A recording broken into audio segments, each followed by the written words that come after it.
اس موقع پر خضر علیہ السلام نے فرمایا یہ دیوار پتہ کس کی ہے؟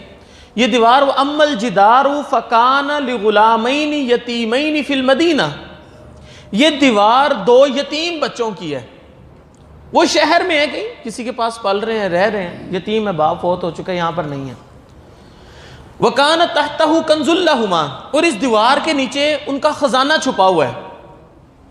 تیرے رب نے یہ چاہا کہ ایسا نہ ہو کہ دیوار گر جائے، کسی لٹیرے کی نظر پڑ جائے، کوئی مال اٹھا کر لے جائے، تیرے رب نے یہ چاہا کہ اس خزانے کی حفاظت کی جائے، اس لیے ہمیں حکم دیا اور ہم نے اس دیوار کو مضبوط کر کے کھڑا کر دیا تاکہ وہ یتیم بچے جب شہر سے بڑے ہو کر واپس آئیں گے اپنے علاقے میں، کھدائی کریں گے تو اپنا خزانہ ڈھونڈ لیں گے، ان کو مل جائے گا ان کا خزانہ۔ اب کیا ضرورت تھی نبیوں کے ذریعے اس یتیم بچوں کے مال کی حفاظت کرنے کی؟ اسی آیت کا اگلا ٹکڑا وَكَانَ أَبُوهُمَا صَالِحًا، ان کا باپ بڑا نیک تھا۔ کیا مطلب؟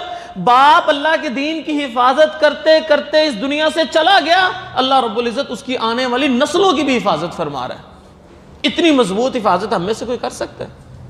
قطعاً نہیں کر سکتا۔ یہ اللہ ہی ہے جو اس طرح حفاظت فرماتا ہے۔ یہی کہنے کا مطلب ہے کہ اللہ رب العزت کے ساتھ سودا کرو، وہ ہماری حفاظت لے لے، ہم نے بس اپنی استطاعت کے مطابق اس کے دین کی خدمت کرنی ہے۔